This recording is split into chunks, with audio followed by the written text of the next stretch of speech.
अस्सलाम वालेकुम, good morning everyone, welcome to Geo Pakistan with Huma and Abdullah. जनाब, सुबह सुबह आज जब हुई है हमारी तो एक ब्रेकिंग न्यूज़ हमारे न्यूज़ चैनल्स और अखबारों और सोशल मीडिया की जीनत बनी। हमने सोचा उस पर बात करेंगे तफसील से। In case you are unaware of it तो आपको बताना चाहते हैं कि भारतीय फ़ज़ाइया की जानिब से मुजफ्फराबाद सेक्टर में लाइन ऑफ कंट्रोल की खिलाफ वर्जी की गई है और तर्जुमान पाक फ़ौज के मुताबिक पाक फ़ज़ाइया के तैयारों ने बर वक्त और फौरी कार्रवाई की और भारतीय तैयारों को पसपा होने पर मजबूर कर दिया। ऑल्दो वो बदहवासी और जल्दबाजी में अपना पेलोड छोड़ गए और ये पेलोड एक खुले मैदान में गिरा जिसके बायस कोई जानी या माली नुकसान नहीं हुआ है। तो इस पे तो हमने प्रोग्राम में तफसील से बात करनी है। बिल्कुल जी, we'll have our analyst as well और आपको घबराने की बिल्कुल जरूरत नहीं है। Everything is under control, we will talk about it in detail. लेकिन उससे पहले जब हम आ रहे थे इधर तो सुबह सुबह अब्दुल्ला और मैं एक दूसरे से बहुत क्या कहते हैं, पहेली नहीं, इसको क्या कहते हैं, एक और वर्ड होता है, बता तो दे। पूछा क्या था? हाँ, मैंने इनसे पूछा कि Huma, when did you realize that your tongue rests on the upper part of your mouth? कि आपकी जुबान आपके तालू पे जाके रेस्ट करती है या मतलब चीजें जब रेस्ट करती हैं तो ग्रेविटी के साथ ऑब्वियसली नीचे आती है ना, तो नीचे रेस्ट करती हैं। तो ये टंग जो है, जबान जो है, वो ऊपर कैसे रेस्ट कर सकती है? अब ये कोई सवाल है? सुबह सुबह बंदे की आंख नहीं खुली होती, जागे नहीं होते, सारे हम लोग ऑफिस में बैठ के 5-10 मिनट तो एक दूसरे को सुनाते हैं और उसके बाद जागते हैं। तो ये सवाल था पूछने वाला।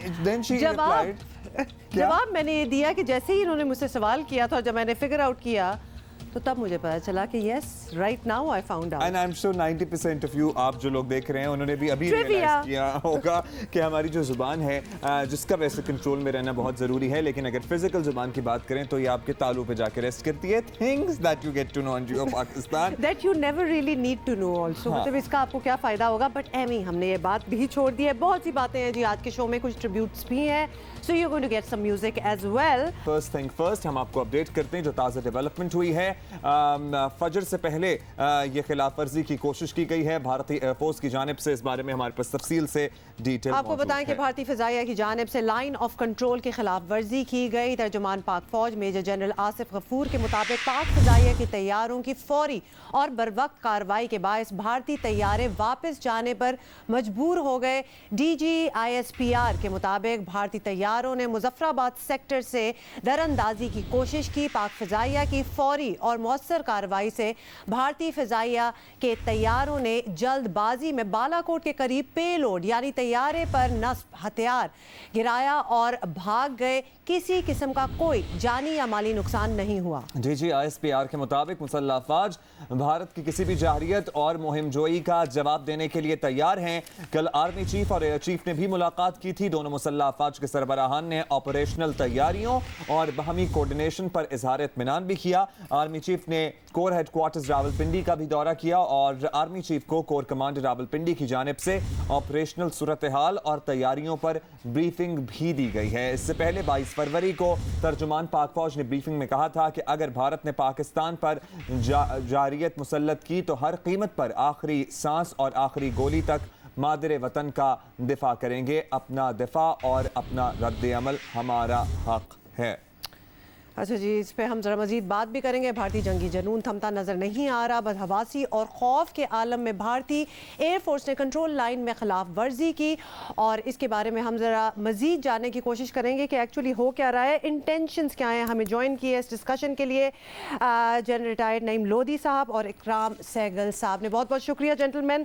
सबसे पहले जनरल साहब आपसे ही बात की आगाज़ करते हैं। ये बताइएगा कि भारतीय फ़ज़ाइया ने जो आज ये हरकत की है, इसका मकसद क्या है इन योर ओपिनियन, और दरअंदाजी की इस कोशिश से उन्हें क्या मिलने वाला है? आपको नहीं लगता कि भारत को दुनिया में बदनामी के सिवा कुछ नहीं मिलेगा इसके बाद?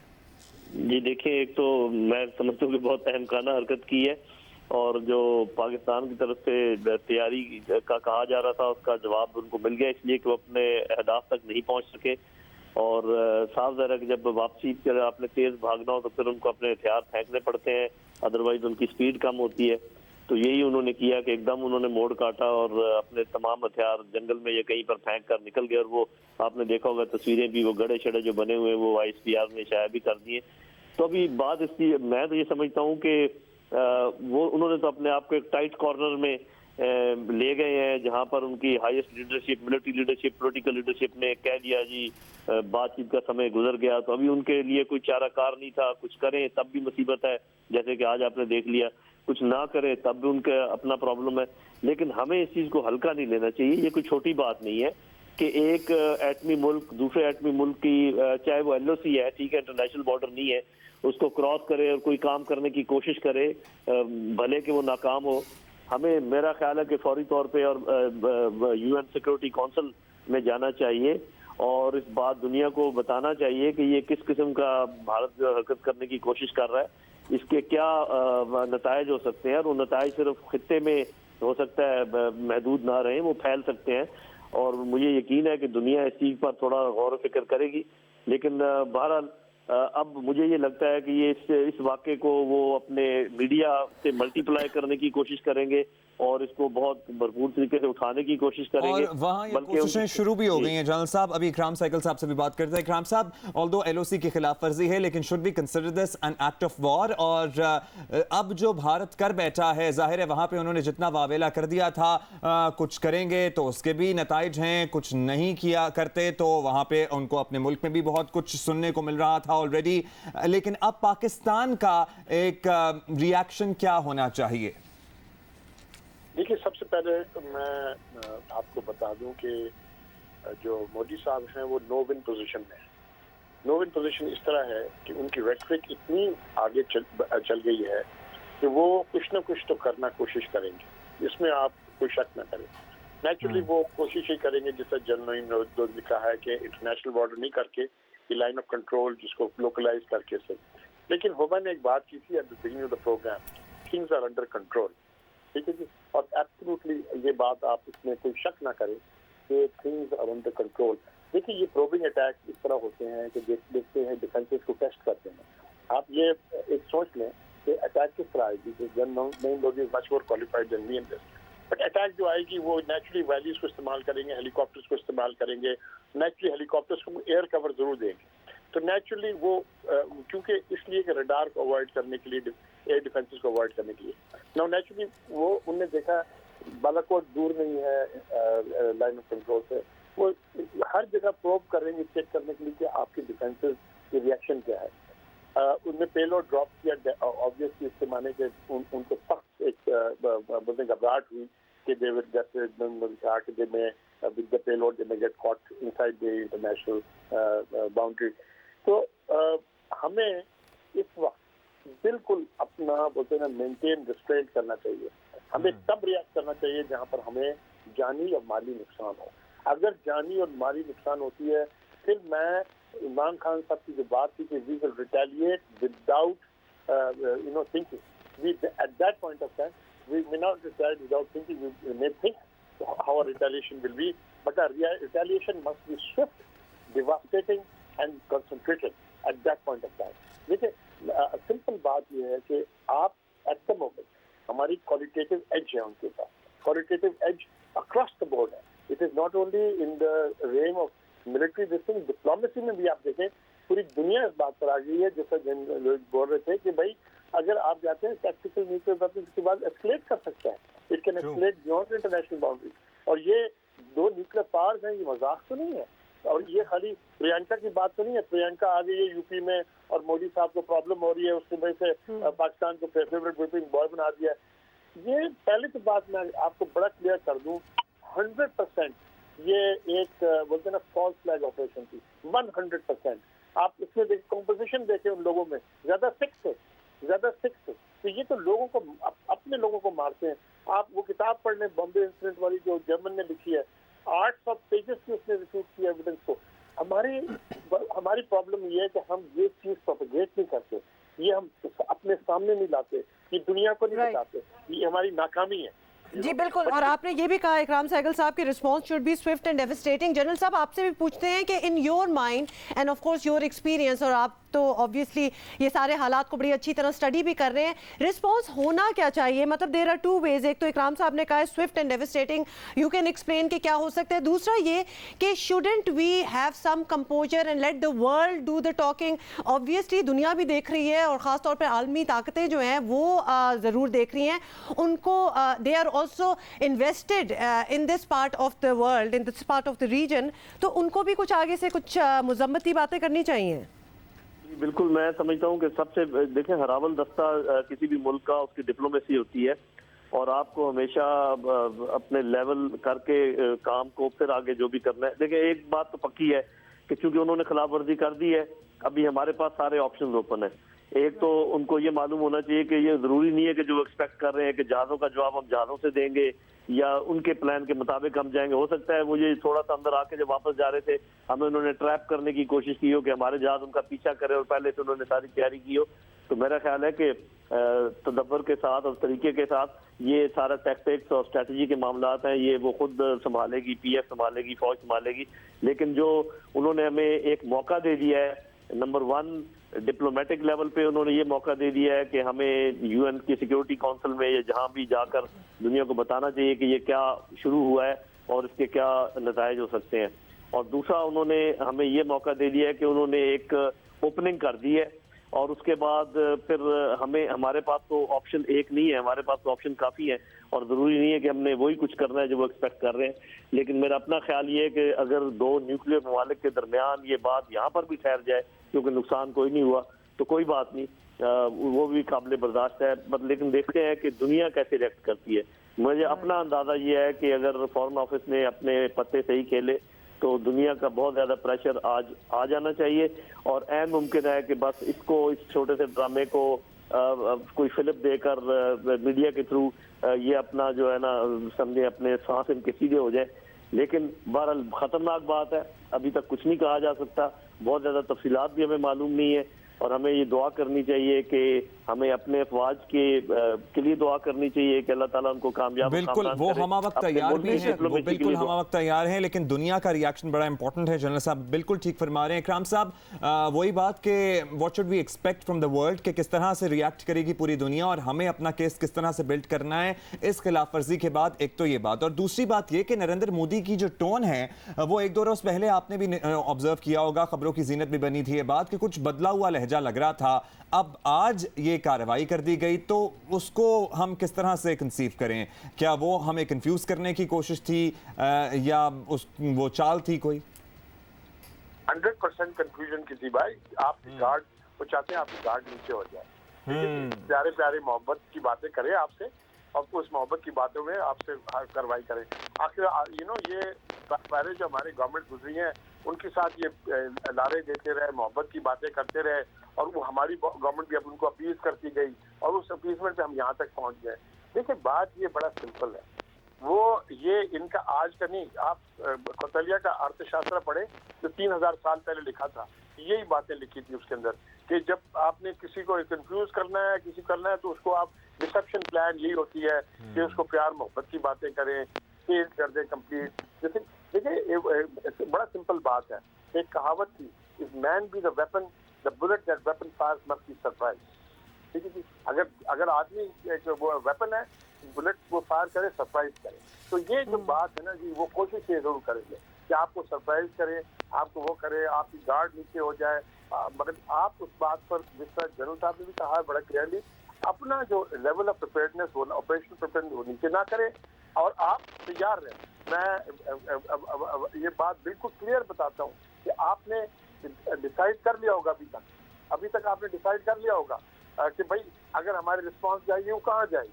नेचुरली वो हमें तो नहीं बताएंगे फौज हमारी कि ये बात करेंगे, लेकिन वो रिस्पांस जो होगा वो ठीक ठाक होगा, ये इसमें मुझे कोई शक नहीं। क्योंकि अभी जो कॉम्बैट रेडीनेस हमारी फौज की, क्योंकि हमारे फौज जो है ये 12 साल से लड़ाई करती रही है, हमारे जितने भी जनरल्स हैं, जितने भी ऑफिसर्स हैं, ये जो बोले कि उनके ऊपर ऑपरेशनल बैटल इनॉकुलेशन उनकी हो चुकी है कंपेयर टू द इंडियन फौज। तो हमारी लेवल ऑफ प्रिपेयर्डनेस बहुत ज्यादा है उनसे और हम तैयार हैं, हमारा जज्बा है। उस जज्बे को जो है ना वो कर उनकी क्या मोटिव है, उनकी फौज की क्या मोटिव है, उनकी फौज की इंटेंशन क्या है, वो तो मर्सनरी है, वो तो उनको पता है कि ये पॉलिटिक्स की वजह से हो रहा है। हमें जज्बा है, हमने अपने मुल्क को दिफा करना है, चपा का दिफा करना, और हमें इसमें कोई शक नहीं है। जिस तरह हमारे प्राइम मिनिस्टर ने बोला, उसके साथ तो फक्र है, उसने बोला कि अगर आप कुछ करेंगे तो हम विदाउट थिंकिंग हम रिटेलिएट करेंगे। और ये बिल्कुल ये मैसेज उनको पहुंच गई है। अब आप देखिएगा, कोशिश वो जरूर करते रहेंगे, लेकिन उनको जवाब जरूर मिलेगा। ऑलराइट, बहुत शुक्रिया आपका इकराम सहगल साहब, जनरल रिटायर्ड नईम लोधी साहब, आप दोनों ने हमें वक्त दिया, हमने तफसील से जरा हासिल गुफ्तगू की। पर जाहिर है कि हमारा रिस्पॉन्स बहुत मुदब्बराना भी होना चाहिए, बड़ा सूझबूझ वाला सर्टनली होगा ही। यू नो, हाँ, हम जज्बाती हैं, लेकिन जब हम इस तरह की कार्रवाई का रिएक्शन की बात करते हैं तो वो बिल्कुल अब्रप्ट रिएक्शन नहीं। और जो हम अपने एनालिस्ट से भी बात कर रहे हैं तो मेरा ख्याल है कि हम दाद देंगे कंपोजर की, बिकॉज ऑब्वियसली इस किस्म के एक्शन होते हैं, they are demanding a reaction. Maybe वो आपको बेट डाल रहे होते हैं कि आप रिएक्ट करें, लेकिन आई लाइक दिस कंपोजर जो कि बिल्कुल सब हर जगह पे, हर हल्के पे पाकिस्तान में मेंटेन की हुई है। So that is good. आपको पता है कि पेलोड की जो बात की जा रही है वो खुले इलाके में बालाकोट के करीब गिरा है, और जो मकामी लोग वहाँ के मौजूद हैं, ये तस्वीरें भी इसकी जारी की गई हैं ISPR की तरफ से। मकामी लोग ये कहते हैं कि भाई ये हमला तो ट्री प्लांटेशन, ये जो बिलियन ट्री सुनामी की कैंपेन जारी है और पाकिस्तान को हमने हरा भरा करना है, उसके खिलाफ होता हुआ महसूस हो रहा है, क्योंकि खुले मैदान में ये हथियार गिरा है भारतीय तैयारों की तरफ से। लेकिन वहाँ जो लोकल रेजिडेंट्स हैं उनका ये मौक़िफ़ है कि ऐसा ये महसूस हो रहा है कि ये दरख्तों के खिलाफ या हमारी जो ट्री प्लांटेशन की तहरीक है और बेसिकली एनवायरनमेंट के खिलाफ, माहौलियात के खिलाफ कोई जंग चल रही है।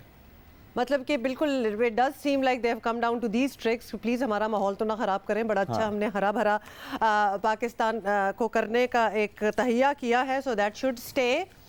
You can do the same in your country as well. अच्छा जी, अभी हम आगे बढ़ेंगे और ऑब्वियसली जहां हम मिलिट्री रिस्पांस की बात कर रहे थे, वहीं डिप्लोमेटिक रिस्पांस सबसे अहम होता है जब किसी भी मुल्क के साथ ऐसे हालात दरपे हों। तो दफ्तर खारजा में हंगामी इजलास भी तलब किया गया है। दफ्तर खारजा से अपडेट ये आई है कि वज़ीर खारजा शाह महमूद कुरैशी ने वज़ारत खारजा में हंगामी इजलास बुला लिया है। इजलास में साबिक खारजा सेक्रेटरीज और सीनियर सफारतकार शिरकत करेंगे। इसी पर मजीद जान लेते हैं, मोना खान हमारी कॉरेस्पॉन्डेंट हैं इस्लामाबाद से, हमें अपडेट करेंगे। जी मोना, बताइएगा क्या अपडेट्स हैं आपके पास? जी बिल्कुल, भारत ने जो दरअंदाजी की है इस मामले पर वज़ीर खारजा शाह महमूद कुरैशी ने मौजूदा सूरत हाल के पेश नज़र वज़ारत खारजा में हंगामी इजलास तलब किया है, जिसमें जितने भी पाकिस्तान के साबका खारजा सेक्रेटरीज रहे हैं और इसके अलावा साबिक जो सफ़ीर रहे हैं पाकिस्तान के, उन सबको तलब किया है ताकि उनसे मशावरत की जा सके कि इस अहम मौके पर पाकिस्तान को सफारती सतह पर क्या मौक़िफ़ अपनाना चाहिए। इसके अलावा दफ्तर खारजा के सीनियर हुकाम भी इसमें शरीक होंगे। जी राइट, बहुत शुक्रिया आपका। अहम इजलास तलब किया गया है जिसमें जो मौजूदा सूरत हाल है उस पर गौर व खौस किया जाएगा, और जो साबिक सेक्रेटरीज खारजा हैं उनको भी तलब किया गया है इस अहम इजलास में, जिसकी सदारत करेंगे वज़ीर खारजा शाह महमूद कुरैशी। ऑलराइट जी, so this was the update. आज सुबह की ब्रेकिंग न्यूज़ जो आप टीवी चैनल्स पे भी देख रहे हैं। अखबारों की जीनत भी अभी तो नहीं बनी है, जाहिर है, बिकॉज उस वक्त तक प्रिंट हो गए थे अखबार, लेकिन सोशल मीडिया और जो ऑनलाइन पेजेस हैं उन पे भरी पड़ी है इसकी डिटेल। हमें आ रही है बड़ी अच्छी तरह इसके साथ डील किया जा रहा है, तो लिहाजा वही हम यहीं भी कहेंगे। बहुत सी और बातें भी हमने शो पे करनी है, so we are going to move on from it, but also tell you कि पैनिक मत कीजिएगा। There is nothing happening, everything is under control. सुबह से हम आपको अपडेट किए हुए हैं, भारतीय फजाइया की जानिब से लाइन ऑफ कंट्रोल के खिलाफ वर्जी की गई है। तर्जुमान पाक फौज के मुताबिक अल सुबह फजर से पहले भारतीय तैयारों ने खिलाफ वर्जी की कोशिश की है लाइन ऑफ कंट्रोल की, और वापस जाते हुए बदहवासी में, जल्दबाजी में अपना पेलोड एक गिरा गए, और ये बालाकोट में खुले मैदान में गिरा है, जिसकी वजह से कोई जानी या माली नुकसान नहीं हुआ है थैंकफुली। लेकिन जाहिर है Pakistan is concerned and this is a matter of concern as well, क्योंकि हमें तशवीश होनी भी चाहिए और दुनिया को भी हमारे साथ साथ तशवीश होनी चाहिए। इसी पे हमें मजीद बात भी करेंगे, ओपिनियंस भी हम ले रहे हैं कि एक्चुअली रिस्पांस होना क्या चाहिए, what next. Lieutenant general retired Amjad Shoaib साहब ने हमें ज्वाइन किया है। अमजद शुएब साहब, बहुत सी हमने बातें ब्रेक से पहले भी की हैं, आपसे हम ये जानना चाहेंगे कि instead of Pakistan responding certain way, जो कि ऑब्वियसली अब तक तो लाहे अमल कोई आ ही गया होगा, what should the world do? दुनिया को ऑलरेडी इस एक्शन, इंडिया के इस एक्शन को काफ़ी फोर्सफुली कंडेम कर देना चाहिए, क्या ख्याल है आपका? देखिए, बात यह है कि ये हमारी ही सफारतकारी की कोशिश पे मुनसर है कि हम किस तरह इस मामले को लेकर चलते हैं। इस वक्त इम्पोर्टेंट चीज ये है कि भारत ने जारियत की और दुनिया भारत को जारे समझे, डिक्लेयर करे और फिर कंडेम करे। लिहाजा सबसे पहले तो हमें यही सफारती कोशिश करनी चाहिए, हमें यूनाइटेड नेशन में भी ये मामला लेके जाना चाहिए, और जो हमारे पास यहाँ पे सफीर हैं P5 के, उनको भी हमें ब्रीफ करना चाहिए। हम दुनिया को ये बताएं कि हम हक रखते हैं इस चीज का कि हम इस भारतीय जारहियत का भरपूर जवाब दें, लेकिन उससे पहले हम चाहते हैं कि इंटरनेशनल कम्युनिटी इस मामले की नजाकत को समझे, क्योंकि जवाब देने के लिए आपके पास बहुत सारी ऑप्शंस हैं जो आपकी आर्मी और एयरफोर्स ने तैयार की हुई हैं। हुकूमत इजाजत देगी तो वो लॉन्च करेंगे, लेकिन ये भी है कि उसके मुज़मरात हैं कि आगे जंग बढ़ सकती है, और तारीख हमें यही बताती है कि दो एटमी कुव्वतों के दरमियान कभी भी खुली जंग नहीं हुई। उन्होंने आपस में प्रॉक्सी वॉर्स की हैं, उन्होंने तकरीबकारियां करवाई हैं, लेकिन ये नहीं हुआ कि कभी खुली जंग आपस में की हो। लिहाजा इस स्टेज के ऊपर अगर पाकिस्तान को सफारती मदद मिल जाए, सफारती हमायत भरपूर मिल जाए, तो मेरा ख्याल है वो भी भारत के लिए काफी नुकसानदेह होगी और पाकिस्तान को उसका फायदा पहुंच सकता है। तो पहला अमल हमें ये करना चाहिए, और मुझे तवक्को है कि फॉरेन ऑफिस में जो मीटिंग हो रही है उसमें ये मामला तय किए जाएंगे। उसके बाद फिर मिलिट्री ऑप्शन तो आपके मौजूद है, वो जब भी आप करना चाहें, अगर मुल्क आपका तैयार है एस्केलेशन के लिए, तो बिल्कुल वो टिट फॉर टैट किया जा सकता है। अब आप इसको सिर्फ यूं ले लीजिए कि हमें इसका फायदा उठाना कैसे। एक तो मैंने जैसे सफारती सतह का कहा, दूसरी तरफ यह है कि भारत के अवाम को ये बात पहुंचनी चाहिए। उनकी भारत की हुकूमत जो है वो पहले ये करती है कि जब जैसे पुलवामा का वाकया हुआ या इससे पहले उड़ी का हुआ था, तो सबसे पहले तो ये इतनी हाइप क्रिएट कर देते हैं कि इनकी अवाम की तवक्कुआत बढ़ जाती है इनकी हुकूमत से, और वो सोचते हैं कि जैसे ये कह रहा था मोदी कि मैं पाकिस्तान को इसी भाषा में जवाब दूंगा, पाकिस्तान को सबक सिखा दूंगा।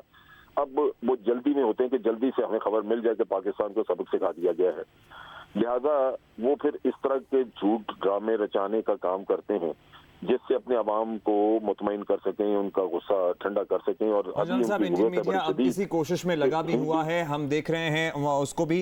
हमें सीनियर तज्जियाकार, एंकर पर्सन और प्रोग्राम कैपिटल टॉक के मेज़बान हामिद मीर साहब ने भी ज्वाइन किया। मीर साहब, जाहिर है एक बात ये तो की जा रही है कि वहाँ पे इतना वावेला किया गया पुलवामा हमले के बाद, और इतनी हाइप क्रिएट की गई कि उसके बाद कुछ ना कुछ करना था, लेकिन हमने फिर 2 दिन पहले नरेंद्र मोदी का लहजा हुआ बदला भी देखा, तो हम थोड़ी कंफ्यूजन क्रिएट करने की उस तरफ से कोशिश की जा रही थी, और अब जो ये कार्रवाई हुई है ये एक्ट ऑफ वॉर कंसिडर किया जा रहा है इन इस्लामाबाद।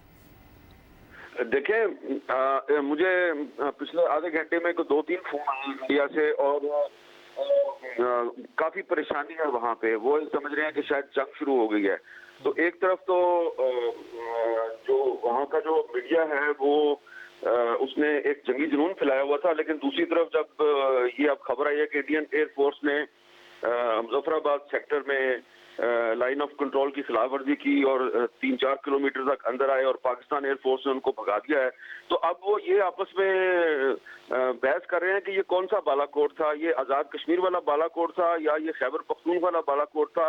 और अगर खैबर पख्तून वाला बालाकोट है तो फिर तो बड़ी अच्छी बात है, लेकिन अगर ये आज़ाद कश्मीर वाला बालाकोट है तो वो तो बिल्कुल लाइन ऑफ कंट्रोल पे गाँव है, और इस सूरत हाल में तो सारे गाँव जो LOC पे वो खाली हो चुके हैं। तो अब उमर अब्दुल्ला साहब कह रहे हैं उनको, जो के एक्स चीफ मिनिस्टर हैं मकबूजा जम्मू कश्मीर के, उन्होंने उनको ये समझाया कि अगर ये मुजफ्फराबाद के करीब जो बालाकोट है अगर ये वो है तो फिर तो ऐसी कोई खास बात नहीं है, क्योंकि ये इलाका तो खाली होता है इस मौसम में। तो जो DG ISPR ने जो ट्वीट किया उसके मुताबिक भी वो मुजफ्फराबाद सेक्टर से 3-4 किलोमीटर अंदर आए हैं और फिर अपना पेलोड फेंक के वहां से भाग गए हैं और कोई जाली और मानी नुकसान नहीं हुआ। तो ये मेरा ख्याल है कि उन्होंने कोशिश की होगी अंदर आने की, लेकिन उनको ये शायद अंदाजा नहीं था कि पाकिस्तान एयरफोर्स जो है वो अलर्ट बैठी हुई है और उन्होंने उनको वापस भगा दिया है। अभी मेरा ख्याल है बात यहाँ तक खत्म नहीं होगी अब, क्योंकि अगर उन्होंने ये एक ऐसा काम किया है कि जिसके जरिए वो कोई पॉइंट स्कोरिंग करना चाह रहे थे तो उनकी कार्रवाई नाकाम हो गई है और वो सबके सामने आ गई है। क्योंकि खुद अगर आप उमर अब्दुल्ला समेत बहुत से जो इंडियन जर्नलिस्ट हैं वो इवन जो दी इंडियन एक्सप्रेस की जो एडिटर है वो निरुपमा सुब्रमण्यन, उन्होंने भी ये कंफर्म कर दिया कि ये जो बालाकोट है ये लाइन ऑफ कंट्रोल वाला बालाकोट है, यानी कि आज़ाद कश्मीर वाला बालाकोट है। तो इससे अब मोदी साहब जो है उनकी एम्बैरेसमेंट का अमल शुरू हो जाएगा। तो अपनी एम्बैरेसमेंट को छुपाने के लिए वो मजीद कुछ ना कुछ कार्रवाई कर सकते हैं। और इस सूरत हाल में जो पाकिस्तानी फौज है, एयरफोर्स है, नेवी है, पाकिस्तानी कौम है, हमारी पार्लियामेंट है, हम सबको खबरदार रहना चाहिए और इस सूरत हाल में मुतहद रहना चाहिए। और जहां तक अभी जनरल अमजद शुएब साहब सफारती मुहाज को एक्टिवेट करने की बात कर रहे थे, तो वो भी करना चाहिए, लेकिन मैं ये समझता हूँ कि इस सूरत हाल में जो इंटरनेशनल पावर्स हैं वो कोशिश करेंगी कि पाकिस्तान और इंडिया के दरमियान जो टेंशन है ये डिफ्यूज हो जाए, क्योंकि इस वक्त जो कतर में अफगान तालिबान और अमेरिका के दरमियान जो मुज़ाकरात का अमल चल रहा है उसमें पाकिस्तान का बड़ा अहम किरदार है। तो इस वक्त मैं ये समझता हूँ कि वो जो इंडिया की तरफ से पाकिस्तान को डिप्लोमेटिकली आइसोलेट करने की कोशिश है वो कोशिश भी कामयाब नहीं होगी। वो तो पहले ही नाकाम हो गई। बहुत शुक्रिया आपका आबिद मीर साहब। Lieutenant general retired Amjad Shoaib साहब आपका भी बहुत शुक्रिया। हमने ये इंडिया की तरफ से जो LOC की खिलाफ वर्जी की गई है और भारत ही तैयार है LOC में चंद किलोमीटर आगे आया और उसके बाद अपना पेलोड ड्रॉप करके चले गए हैं। बिल्कुल हर किसी का ओपिनियन यही है कि इंटरनेशनल कम्युनिटी इज वॉचिंग और डेफिनेटली कोई ना कोई बीच में जरूर आएगा ये टेंशन डिफ्यूज करने के लिए और बात इससे ज्यादा नहीं बढ़ेगी होपफुली। और woke up to the news, आपको पता है सुबह से हम आपको अपडेट कर रहे हैं। भारतीय एयरफोर्स ने लाइन ऑफ कंट्रोल की खिलाफ वर्जी की है और दरअंदाजी की कोशिश की और लाइन ऑफ कंट्रोल पे मुजफ्फराबाद सेक्टर के करीब बालाकोट में अपना पेलोड जैसे जो नस्ब होता है हथियार जहाज़ों पर वो बदहवासी और जल्दबाजी में फेंक कर चले गए, जिसकी वजह से कोई जानी और माली नुकसान नहीं हुआ है। हम इस बारे में आपको बता भी रहे हैं, तज्ज़िये और तबसरे भी शामिल कर रहे हैं। ये तस्वीर भी रिलीज़ की गई ISPR की तरफ से उस मकाम की। ये खुले मैदान में गिरा ये हथियार और जो मकामी लोग हैं खुली जगह खुला इलाका, ज़ाहिर है पहाड़ी इलाका है, पहाड़ी टेरेन है, तो वहाँ पर गिरा ये हथियार जिसकी वजह से कोई जानी या माली नुकसान नहीं हुआ है। इसके साथ साथ आपको ये भी बता दें कि दफ्तर खारजा में एक हंगामी इजलास भी तलब किया गया है। वज़ीर खारजा शाह महमूद कुरैशी उसकी सदारत करेंगे, लेकिन वज़ीर खारजा ने कुछ देर पहले बात भी की मीडिया से, वो आपको सुनाना चाहते हैं हम।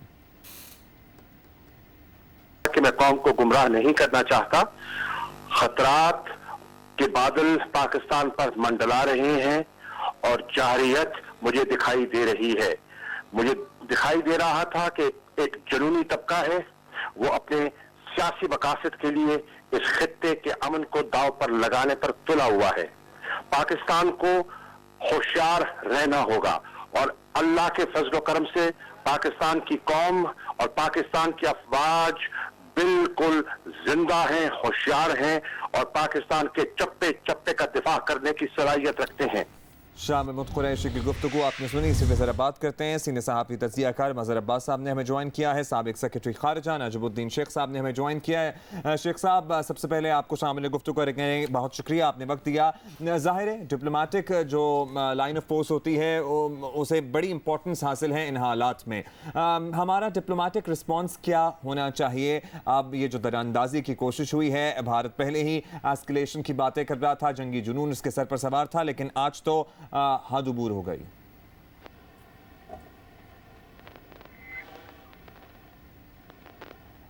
नजमुद्दीन शेख साहब, आपको आवाज आ रही है हमारी? गालिबन हमारा राब्ता मुनक़ता हुआ है। अच्छा, सीनियर एनालिस्ट मज़हर साहब ने भी हमें ज्वाइन किया। मज़हर साहब, ऑब्वियसली सुबह से आप सुन रहे हैं, काफ़ी मेजर जनरल आसिफ गफूर की साइड से ट्वीट्स भी आई हैं, एक्सप्लेनेशंस का एक वो चल रहा है। आप बताइएगा कि response every analyst that we have spoken to so far, उनका भी यही कहना है कि दुनिया को भी प्रेशर डालना चाहिए इंडिया पे and that is how easy out कर सकते हैं इस सिचुएशन को, जो कि ऑब्वियसली एस्केलेट भी कर सकती है। आप बताइएगा कि वो डिप्लोमेटिक रिस्पांस क्या हो सकता है इस मोमेंट पे? देखिए, पहले तो फौरी तौर पे अक़वाम मुत्तहिदा से रब्ता करना चाहिए और मेरा ख्याल है रब्ता हुआ भी होगा और ये एक्सपेक्टेड था, क्योंकि भारत की तरफ से जो फ्रस्ट्रेशन शो की जा रही थी पुलवामा पे, उनको वो इंटरनेशनल सपोर्ट नहीं मिल सकी जिसकी वो तवक्को कर रहे थे और जिस तरीके से उन्होंने अपना केस जो है बिल्ड करने की कोशिश कर रहे थे। पाकिस्तान को ये तवक्को थी कि वो यकीनन कोई ना कोई एडवेंचरिज्म करेंगे और ये चीज़ें इससे ज़्यादा भी आगे बढ़ सकती हैं। और जाहिर है जिस तरीके से अभी शाह महमूद कुरैशी साहब भी कह रहे थे और इससे पहले भी पाकिस्तान में मुसल्लह अफवाज के सरबराह का भी इससे पहले बयान कल आया है और कल मीटिंग्स भी हुई हैं, तो पाकिस्तान अपने तई तो अलर्ट है लेकिन डिप्लोमेटिकली इस चीज़ को हमें ज़्यादा इंटरनेशनल सपोर्ट हासिल करने की इसलिए भी कोशिश करनी चाहिए कि इस वक्त पूरी दुनिया से ये बयानात आ रहे हैं पाकिस्तान और इंडिया को मुज़ाकरात करने चाहिए, और इंडिया पे वो दबाव भी है कि आप मुज़ाकरात के ज़रिए मसला हल करें। इंडिया के अंदर से भी ये आवाज़ें आ रही हैं कि ये जो इलेक्शन होने वाला है इससे पहले यकीनन मोदी सरकार कोई ना कोई इस तरह का एडवेंचर करेगी, और इसलिए वो ज़्यादा फ्रस्ट्रेटेड हैं। भारतीय सरकार भी, मोदी साहब के अपने बयानात भी आते रहे हैं, और जिस अंदाज में वो चीज़ें आगे बढ़ रही हैं उसके मुकाबले में पाकिस्तान का जो रिस्पॉन्स अब तक रहा है वो डिप्लोमेटिकली इसको अप्रिशिएट भी किया गया है। हत्ता कि अमरीकी सदर की तरफ से भी जो बयानात आए हैं उसमें भी इसी चीज़ पर जोर दिया जा रहा है जो पाकिस्तान पहले दिन से कह रहा है कि मुज़ाकरात के ज़रिए मसले को हल किया जाए, और अगर भारत के पास इस वाक़े के हवाले से कोई शवाहिद हैं तो वो शवाहिद दे। पाकिस्तान उन लोगों के खिलाफ एक्शन लेने को तैयार है अगर इस तरह के कोई शवाहिद हैं, और पाकिस्तान का कहीं भी किसी भी अंदाज में किसी इंडिविजुअल का भी अगर कोई इन्वॉल्वमेंट है तो पाकिस्तान एक्शन लेगा। इससे ज़्यादा पाकिस्तान कुछ कर नहीं सकता। मज़हर साहब, आप हमारे साथ लाइन पर मौजूद रहिएगा। हमें ज्वाइन किया है साबिक सेक्रेटरी खारजा नजीबुद्दीन शेख साहब ने। शेख साहब बहुत शुक्रिया। शेख साहब, जाहिर है हमारी मुसल्लह अफवाज तो हम वक्त तैयार हैं, और अगर हम पर जंग मुसल्लत की गई तो हम भरपूर जवाब देंगे, लेकिन डिप्लोमेटिक फ्रंट पे अब हमें सबसे पहले किस तरह से रिस्पॉन्ड करना चाहिए, और आलमी बिरादरी को ये किस तरह बावर कराना चाहिए कि दो न्यूक्लियर पावर्स के दरमियान जंग कितनी खतरनाक हो सकती है। जाहिर है दिस कैन बी फेटल।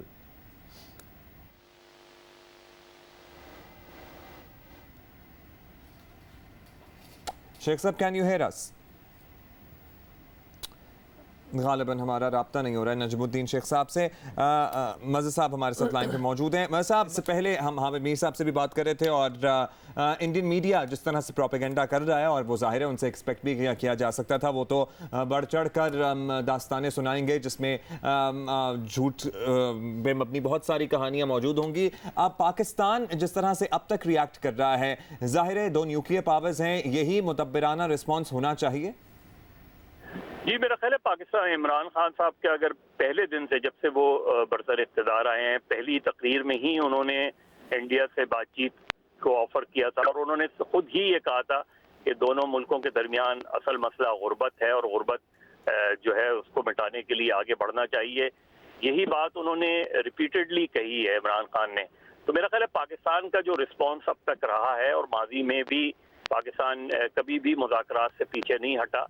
मेरा ख्याल है इस वक्त जो इंडिया में एक इंतहा पसंदाना माइंडसेट है, और बीजेपी और ख़ासतौर पे नरेंद्र मोदी के आने से वो बड़ा है, इंडिया में कम नहीं हुआ है। इसमें इस चीज़ को ज़रूर हमें मद्देनज़र रखना चाहिए कि इसके जो वो कोई भी इस तरह का एडवेंचर करेंगे, शायद वो फुल फ्लैश वॉर की तरफ ना जाएं। उस तरफ सोचना भी मेरा ख्याल है सवाए तबाही के उससे कुछ हासिल नहीं होगा, लेकिन वो उस तरफ नहीं जाए, लेकिन कोई ना कोई वो इस तरह का एडवेंचर करेंगे कि जिसके हवाले से वो ये दुनिया में प्रोपेगेंडा करेंगे कि ये सब कुछ पाकिस्तान कर रहा है। लेकिन उन्हें जिस तरह की सुबकी का सामना हुआ है पुलवामा वाक़े के अंदर, लगता ये है कि उसी तरह की सुबकी का सामना उनको दोबारा भी करना पड़ेगा। लेकिन हमारे लिए डिप्लोमेटिकली बहुत अहम है। देखिए, हम डिप्लोमेटिक महाज से खासे कमज़ोर रहे हैं माजी में, और इसी वजह से हम बहुत से ममालिक को अपना हमनवा उस तरह नहीं बना पाए। कश्मीर का इशू उस तरह हम हाईलाइट नहीं कर पाए जितना सीरियस इशू ये है। तो मेरा ख्याल है जरूरत इसी चीज की है। एक और सवाल, चूंकि हम फायदा और नुकसान की बात कर ही रहे हैं, तो आप ये भी हमें बताएं कि अगर हम भारतीय इलेक्शंस की जरा बात कर लें, ऑफ कोर्स ये इंडिया में इलेक्शन ईयर है, इलेक्शंस जो है उनके सर पर हैं, सारी दुनिया कह रही है कि मोदी और उनकी पार्टी बीजेपी जंगी माहौल पैदा कर रहे हैं ताकि अपने लिए सियासी फायदा हासिल कर सकें। तो आपको लग रहा है कि इससे मोदी सरकार को, बीजेपी को कोई फायदा हो सकता है? देखिए, ये ज़रूरी नहीं है कि वो ज़रूर ये एक ऐसी सिचुएशन क्रिएट कर रहे हैं, और उनका मीडिया जो है वो बिल्कुल बीजेपी का स्पोक्समैन बना हुआ है। जो कुछ चंद एक सीनियर वॉइसेस हैं वो या तो उन्होंने मीडिया पे आना छोड़ दिया है, या उनके खिलाफ एकदम अगर वो कोई भी इस तरह का बयान दे देते हैं तो उनके खिलाफ शदीद किस्म का एक कैंपेन शुरू हो जाती है, उनको गद्दारी का सर्टिफिकेट मिलना शुरू हो जाता है। चाहे वो क्रिकेट की फील्ड के सुनील गावस्कर या सचिन तेंदुलकर हों, जो कि अब इंडियन बड़े स्ट्रॉन्ग इंडियन नेशनलिस्ट भी हैं, लेकिन वो बात सिर्फ एक नॉर्मल सी बात कर रहे हैं। इसी तरीके से अगर कोई इंडिया के फनकार को इस तरह की बात कर देता है, कोई पॉलिटिशियन इस तरह की बात कर देता है, तो ना सिर्फ ये कि बीजेपी के लोग उनके पीछे पड़ जाते हैं, बल्कि इंडियन मीडिया जिस अंदाज में उनके पीछे पड़ता है, तो बड़ा डिफिकल्ट है ऐसे माहौल में इंडिया में कुछ सेनर वॉइसेस का।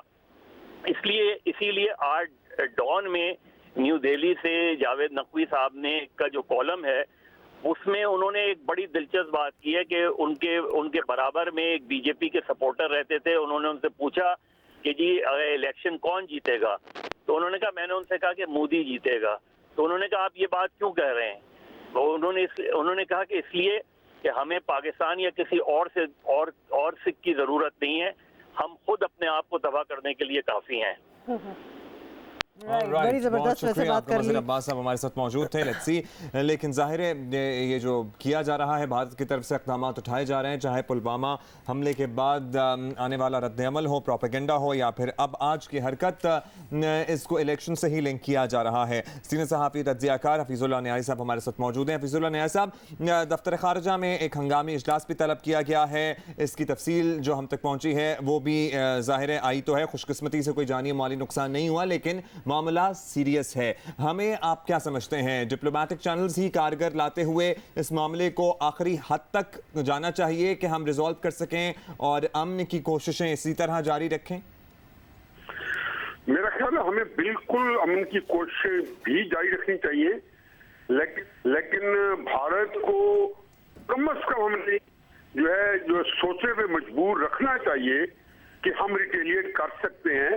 और जिस तरह की उन्होंने स्ट्राइक की है, चाहे वो स्ट्राइक बिनाइन रही है, चाहे अल्हम्दुलिल्लाह कोई जानी माली नुकसान नहीं हुआ, चाहे वो उस स्ट्राइक के बलबूते पे अपनी कौम का मोरल जो है वो हाई रखने के लिए वो झूठा प्रोपेगेंडा उनके, जो आप इस वक्त भारतीय मीडिया खोले तो वो इस वक्त बिल्कुल पागल हुआ है। तो इस सूरत हाल में अगर हमने खातर खा सफारती कोशिशों के साथ साथ कोई ऐसा रद्द-ए-अमल ना किया, तो ये भी हो सकता है कि हमारी अपनी कौम को, हमने भी तो अपनी कौम का मोरल जो हाई रखना है। वज़ीर आज़म की तकरीर में और DGISPR की प्रेस ब्रीफिंग ने हमें सातवें आसमान में पहुंचाया हुआ है। कौम का जोश और जज्बा उन्होंने बिल्कुल उसको जिसको कहना चाहिए कि सही मानों में उसमें एक स्तर क्रिएट हुआ है। और इस सूरत हाल से हमने इसको मजीद करना है और भारत को ये सोचते रहना चाहिए कि पाकिस्तान इस बात को भी नजरअंदाज नहीं करेगा कि जो उन्होंने इस तरह की बुज़दिलाना कार्रवाई की है, अपना पेलोड फेंक है, कब फेंकते हैं ताकि जहाज की स्पीड तेज हो और जल्दी से क्रॉस कर जाए। फिर इसके साथ एक और अहम चीज है, आर्टिकल 35A 370 का, आर्टिकल 370 का 35A जो जिसने कश्मीर को खसूसी जो स्टेटस दिया हुआ है, वो आज भारतीय सुप्रीम कोर्ट में वो जेर बहस आ रहा है। एक नया फसाद आ रहा है। ये एक ऐसा घिनौना खेल भारत में खेला जा रहा है कि मुझे नहीं समझ आती कि ये दो न्यूक्लियर पावर्स हैं, उसके अंदर इस तरह का कानून, इस तरह का पागलपन, पता नहीं ये लोग पागल हो चुके हैं। इनको समझ नहीं है कि ये दुनिया को किस तरह लेके जा रहे हैं, किस तरह धक्के लेके जा रहे हैं। पाकिस्तानी कौम को, पाकिस्तानी फौज को, पाकिस्तानी क़यादत को भारत कभी अंडर एस्टिमेट ना करे। इसके अंदर एक खास स्पिरिट, खास जज्बा है। चाहिए भी नहीं, लेकिन हमें बहरहाल इंशाअल्लाह मुझे यकीन है कि पाकिस्तानी कौम सेफ में है। हमारी क़यादत भी बैठी है, फॉरेन ऑफिस के अंदर हमारी एक्टिविटी शुरू है, भारत के अंदर भी फॉरेन ऑफिस के अंदर वहां भी इसी तरह की नौयत की सुबह मीटिंग हो रही है। वहां भी 1 घंटे के बाद प्रेस ब्रीफिंग होने वाली है और हमारी भी प्रेस ब्रीफिंग होने वाली है। तो इस सिलसिले में मेरा ख्याल है कि हम अल्हम्दुलिल्लाह पाकिस्तान में सुबह से हमारे सारे जिसे कहना चाहिए कि दिमाग जो है वो पूरी तरह मौसर होकर बड़े एक्टिव है अल्हम्दुलिल्लाह। अच्छा न्याजी साहब, एक दफ़ा तो हमने वज़ीर आज़म इमरान खान का रिस्पांस देखा है, कुछ दिन पहले उन्होंने बड़ा ही साफ क्लियर वर्ड्स में अपना रिस्पांस दे दिया था, लेकिन अब ये लेटेस्ट डेवलपमेंट के बाद आप एक्सपेक्ट कर रहे हैं कि वज़ीर आज़म दोबारा से एक रिस्पांस फॉर्मुलेट करेंगे और ऑन एयर आएंगे और कौम से खिताब करेंगे? देखिए जी, अभी तो जो सिचुएशन आज की है वो तो इतनी बड़ी नहीं है कि बड़ी सुमराज ये है कि भारत जो है एक वीरान जगह पे खुले मैदान में वो अपना जितना असला बारूद जो लोडेड था, जहां जो लोड था वो ऑफ लोड किया है, वो सारा फेंक के चले गए हैं। बाजार ये चीज इतना जरूर है कि उन्होंने हमारी वायलेशन की है और उसका उनको जवाब मिलना चाहिए और जरूर मिलेगा इंशाल्लाह। जरूर नहीं इसी तरीके से मिलेगा। जी न्याजी साहब, इंटेंशन ऑल्सो काउंट्स, मतलब कि अगर वो अपना वो पे लोड लेके आए थे तो उनका कोई इंटेंशन तो थी ना कुछ करने की। ये दूसरी बात है कि वो बीच में फेंक के चले गए because they were pursued in hot pursuit by Pakistan air force aircraft, तो इंटेंशन तो थी ना उधर। बिल्कुल दुरुस्त है, लेकिन अगर इसके नतीजे में भारत जो है कोई ऐसा बयानिया दुनिया में भेजने की कोशिश करता है, या चूंकि आज का मीडिया इतना तेज हो गया है कि भारत की हर बात जो है वो जो कर रहे हैं बावजूद उसके वो हम तक पहुंच रही है, हमारी उन तक पहुंच रही है। अगर तो ये देखा जाए कि ये बयानिया जो है उसके असरात हमें जो है गैर जरूरी असरात जो है या मुझे असरात तक आ रहे हैं, तो फिर तो वज़ीर आज़म को जरूर आना पड़ेगा। वगरना फॉर द टाइम बीइंग अभी कुछ देर इंतजार करके जब कोई बड़ा मौका आने लगे या बड़ा कदम पाकिस्तान उठाने लगे तो उससे पहले वज़ीर आज़म जरूर आए और उनको उसे कदम करे लगे। वगरना एक ट्वीट से ही काम चल जाएगा। असल चीज है कि जो चीज इस वक्त जो जिसको कहना है बिहाइंड द सीन जो पाकिस्तान के अंदर इस वक्त जो थिंकिंग हो रही होगी तो बहुत इम्पोर्टेंट है और मेरा ख्याल है कि वो बहुत ही एक्टिवली हो रही होगी। जी एक्टिवली हो रही होगी और बहुत से फैसले भी हो गए होंगे। बहुत शुक्रिया आपका हफीजुल्लाह न्याजी साहब, मज़हर अब्बास साहब दोनों हमारे साथ मौजूद थे। मौजूदा सूरत हाल है पाक भारत ताल्लुकात की, उस पर बात कर रहे थे। आपको अपडेट करते हैं मौजूदा जो कशीदा सूरत हाल है बिटवीन इंडिया एंड पाकिस्तान, इस पर दफ्तर खारजा में हंगामी इजलास तलब किया गया है। मोना खान से जरा डिटेल लेते हैं, क्या अपडेट्स हैं उनके पास। जी मोना बताइएगा, आप किधर हैं और क्या अपडेट्स हैं आपके पास? जी बिल्कुल, दफ्तर खारजा में ये हंगामी जो इजलास है पाकिस्तान भारत के दरमियान जो कशीदा सूरत हाल है, जो भारत की से जो दरअंदाजी की गई है उस पर ये हंगामी इजलास तलब किया गया था वज़ीर हाजा शाह महमूद कुरैशी की तरफ से, और ये सदारत भी वज़ीर हाजा शाह महमूद कुरैशी ने की है। इस इजलास में जो साबिक सेक्रेटरी हाजा हैं एजाज अहमद चौधरी वो भी शामिल हैं। इसके अलावा भारत में जो तैनात हैं पाकिस्तानी सफीर सुहेल महमूद वो भी शरीक है। इसके अलावा दफ्तर हाजा के तमाम सीनियर हुकाम और एडिशनल सेक्रेटरीज मौजूद हैं और इस बात पर गौर वहोस किया जा रहा है जो मौजूदा सूरत हाल है उसमें पाकिस्तान का सफारती मौक़िफ़ क्या होगा और इस सूरत हाल पे जो आलमी बरादरी है उसको किस तरह से एतमाद में लिया जाएगा और भारत को क्या जवाब दिया जाएगा। इन तमाम जो सफारती मामलात हैं, सफारती तौर पर पाकिस्तान जो जवाब देगा उस हवाले से मुशावरत की जा रही है। जी ऑलराइट, बहुत शुक्रिया। अभी ये इजलास जारी है, मोना खान हमें अपडेट कर रही हैं। वज़ीर ख़ारजा शाह महमूद कुरैशी इस इजलास की सदारत कर रहे हैं। आलमी बिरादरी को किस तरह से बाखबर रखना है और ये जो भारत का मौक़िफ़ है और भारत का झूठा प्रोपेगेंडा है उसको किस तरह से काउंटर करना है, इस पर गौर ख़ौस किया जा रहा है। साबिक़ सेक्रेटरी ख़ारजा एजाज चौधरी भी इस इजलास में मौजूद हैं और दीगर अफसरान वज़ारत ख़ारजा के इस इजलास में शिरकत कर रहे हैं। इस बारे में भी आपको अपडेटेड रखेंगे, लेकिन सुबह आपको बता दें कि सारा वाक़या हुआ क्या, ये डेवलपमेंट है क्या। सुबह इनफैक्ट वजह से पहले तकरीबन 4:30 पौने 5 बजे का टाइम कोट किया जा रहा है। भारतीय फ़ज़ाइया की जानिब से लाइन ऑफ कंट्रोल की खिलाफ वर्जी की गई है। इसी पे बात करते हैं। साबिक़ सेक्रेटरी ख़ारजा नजमुद्दीन शेख साहब ने अभी हमें ज्वाइन किया है। शेख साहब बहुत बहुत शुक्रिया, हम आपका इंतज़ार भी करते, पहले भी आपको कॉल किया था हमने। शेख साहब, हम रिस्पांस की बात कर रहे हैं, इस वक्त जो होना था वो तो हो गया और बहुत से हमने एनालिस्ट से बात की, बहुत से रिस्पॉन्सेज पाकिस्तान के अपने रिस्पांस बड़ा ही मुहतात रहा है इस चीज़ में जो कि बड़ा सराहा जा रहा है, लेकिन वर्ल्ड रिस्पांस की हम बात कर रहे हैं। आप देखते हैं कि ये रोल बैक होगा इंडिया की जो भी इंटेंशंस हैं according to what the world says. तो अभी दुनिया के जो लीडर्स हैं, जो मुल्क हैं, अमन पसंद जो मुल्क हैं, उनकी तरफ से अभी कोई इस तरह रिएक्शन आया नहीं है। What do you foresee happening? वो अभी आप याद रखिए कि अभी वहाँ पे सुबह है, बहुत सवेरे सुबह है, तो रिएक्शंस आने में आज के दिन में आएंगे।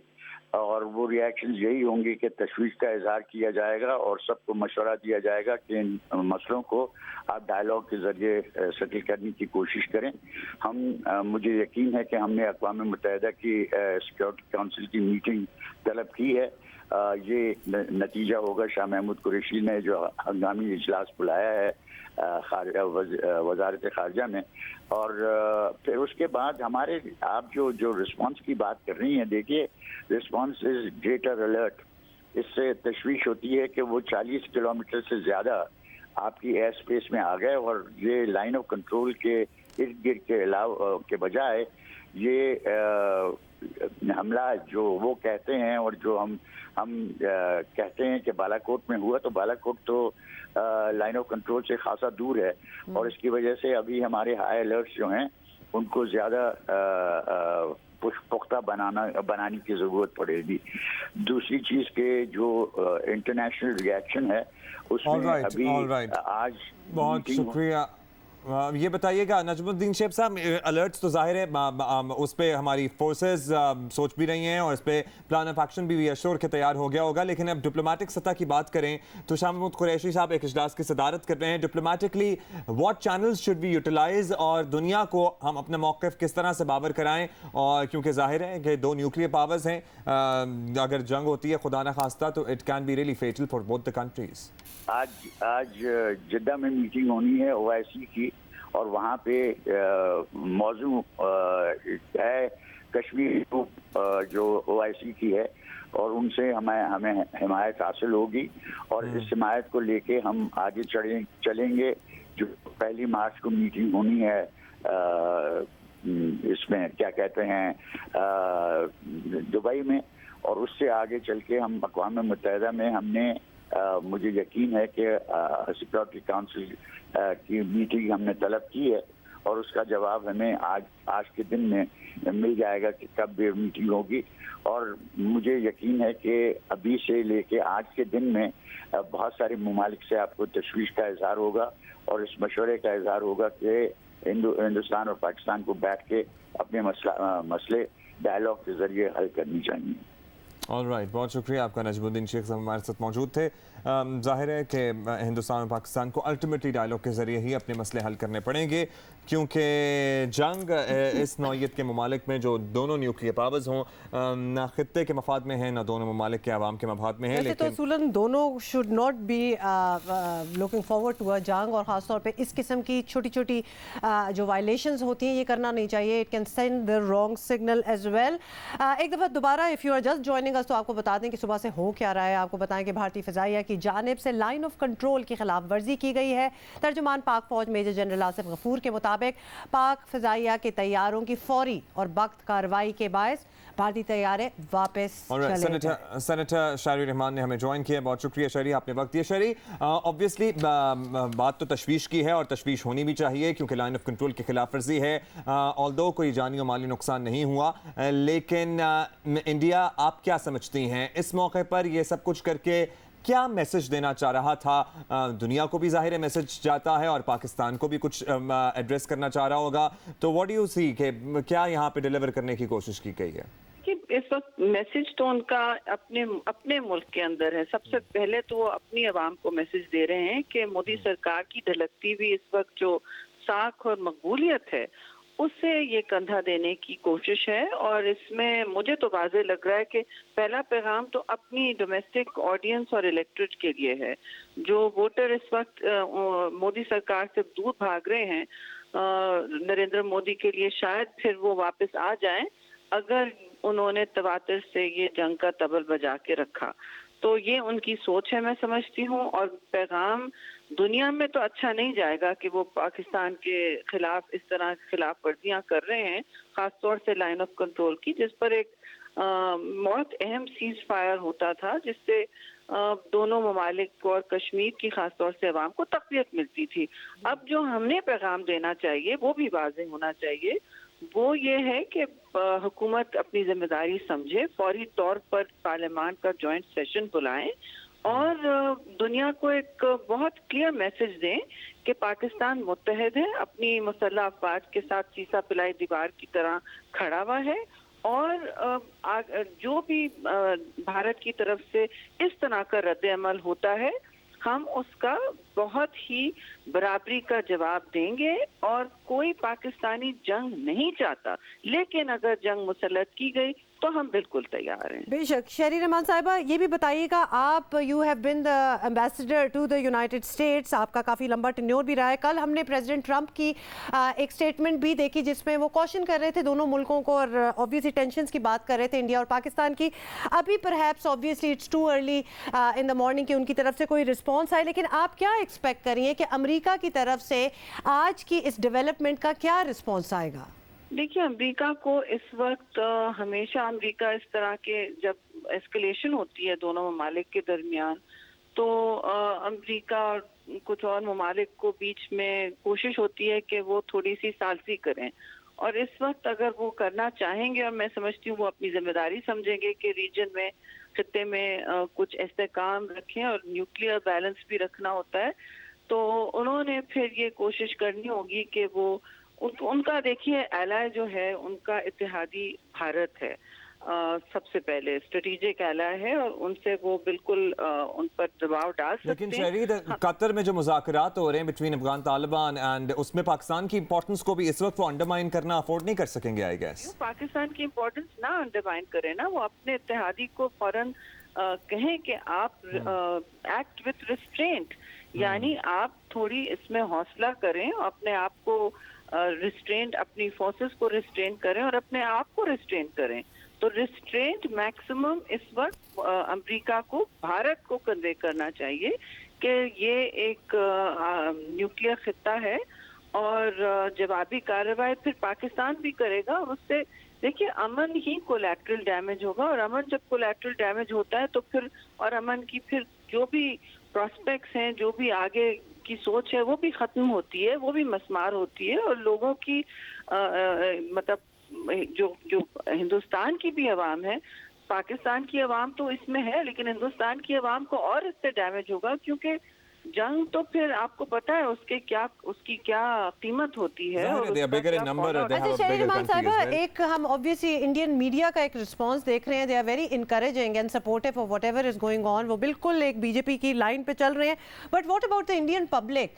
मतलब आपके एक्सपीरियंस में भी जितनी आपकी मुलाकातें रही हैं अवाम से भी, डिप्लोमेट्स, वहाँ के जो भी लोग हैं, क्या उनको साफ नज़र नहीं आ रहा होगा कि ये इलेक्शन ईयर है इंडिया में, और बीजेपी पहले पुलवामा अटैक, अब ये बिल्कुल ही अनकॉल्ड फॉर ये अटैक हो रहा है, तो उनको समझ नहीं आ रही कि एक्चुअली हो क्या रहा है इधर?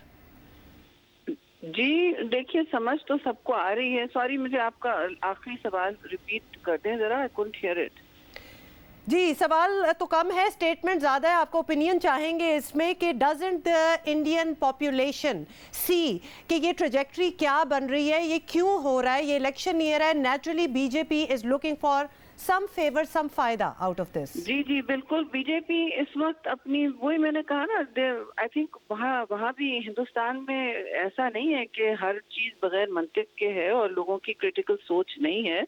वहाँ खासा प्रिंट मीडिया वाले कम से कम ये सवाल तो पूछ रहे हैं कि ये कौन सा वक्त था, ये जो वक्त का चुनाव है ना, उसे भी देख रहे हैं, कौन सा वक्त था जिसमें आपने इतना एस्केलेट कर दिया है सूरत हाल को, और जब पाकिस्तान वाज़ेह तौर पर अमन की पेशकश कर चुका है, तो और कश्मीर में जो सूरत हाल है उसको पॉलिटिकली आप हल करें। बहुत से लोग कह रहे हैं कि अब जो सिचुएशन है, और वहाँ कश्मीर की अपनी लीडरशिप पर, इवन महबूबा मुफ्ती, उन्होंने भी कहा है कि अगर यहाँ पे ऐसी सूरत हाल हुई कि अमन की कोई सिचुएशन सामने नहीं आए, या आर्टिकल वो जो 370 की बात कर रहे हैं, कश्मीर का स्पेशल स्टेटस हटाने की भी बात हो रही है उस पर, तो उन्होंने वाज़ेह तौर पर कहा है कि हम तो यहाँ झंडा नहीं लगा सकेंगे हिंदुस्तान का, तो लहरा सकेंगे। तो ये बड़ी अहम बातें हैं। वहाँ भी एक बहुत आवाज़ें उठ रही हैं,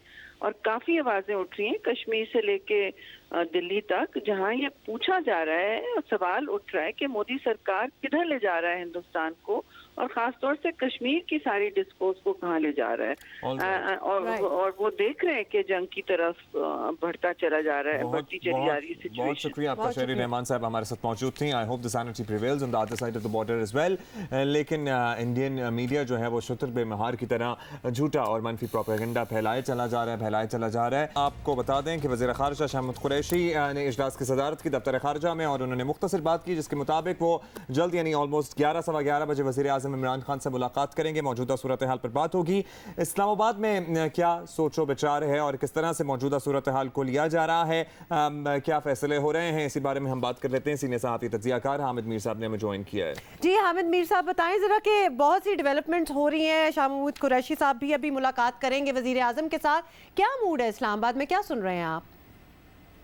देखें, इस्लामाबाद में जनरली तो इस वक्त हुकूमत और अपोजिशन जो है वो हिंदुस्तान की मुतवक्का जारहियत जो है उसके मुकाबले में मुतफिक नजर आ रहे हैं, लेकिन इसके साथ ही साथ कुछ और भी बातें हो रही हैं। जैसे कि अपोजिशन के कुछ रहनुमा जो है उनका ये ख्याल है कि मौजूदा सूरत हाल में जो हुकूमत है इसको पार्लियामेंट का एक मुश्तरका इजलास बुलाना चाहिए और बहुत से अहम वाकयात हो रहे हैं, उस हवाले से अपोजिशन बिल्कुल अंधेरे में है, उसको ब्रीफ किया जाना चाहिए।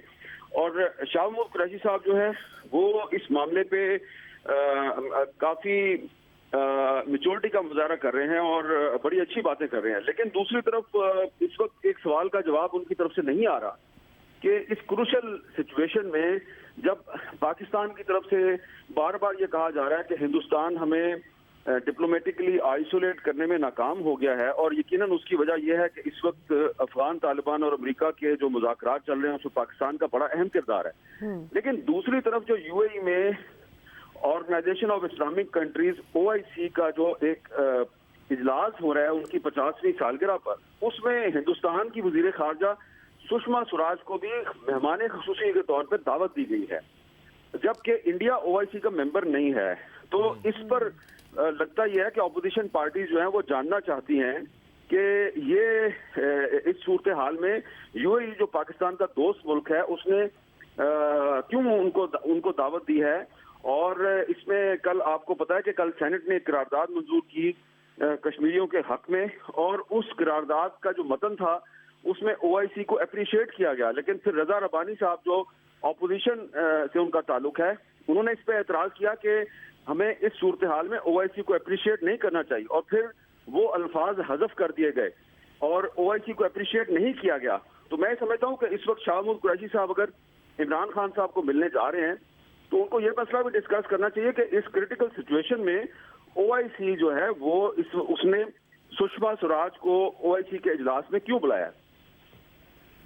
ऑलराइट, बहुत शुक्रिया। हामिद मीर साहब हमें बता रहे थे कि इस्लामाबाद में क्या सोचा जा रहा है, क्या फैसले हो रहे हैं, और दो अहम on the global front developments हैं, जिसमें एक तो दोहा में अफगान तालिबान और अमेरिका के मुज़ाकरात हैं। जाहिर है पाकिस्तान एक अहम फरीक है इस अफगानिस्तान की सूरत हाल में। दूसरा OIC का इजलास है जिसमें कश्मीर के मसले पर भी बात होगी। लेकिन हामिद मीर साहब has a very valid point कि अगर हम इतनी आइसोलेशन या फिर कंडेमनेशन की बात कर रहे हैं कि कंडेम किया जाए इंडिया के इस एक्ट को, तो हमारे अपने दोस्त UAE ने जहां OIC का ये एक सेशन होगा, इजलास हो गया, उसमें सुषमा स्वराज को क्यों इनवाइट किया गया when India is not even a part or a member of OIC। Update ये है कि प्राइम मिनिस्टर के साथ शाह महमूद कुरैशी साहब की मीटिंग शुरू हो गई है। एक अहम इजलास वज़ीर आज़म ने भी तलब किया है 11 बजे एक्चुअली चंद लम्हों में शुरू होगी। हमें यही पता चल रहा है कि 11 बजे थोड़ी देर में शुरू हो जाएगी ये मुलाकात। All right, and that's obviously that wraps up our show as well. us. बिल्कुल जी, शो तो हमारा आज रहेगी, कल बाकी बातें करेंगे इंशाल्लाह, बहुत बेहतरी होगी।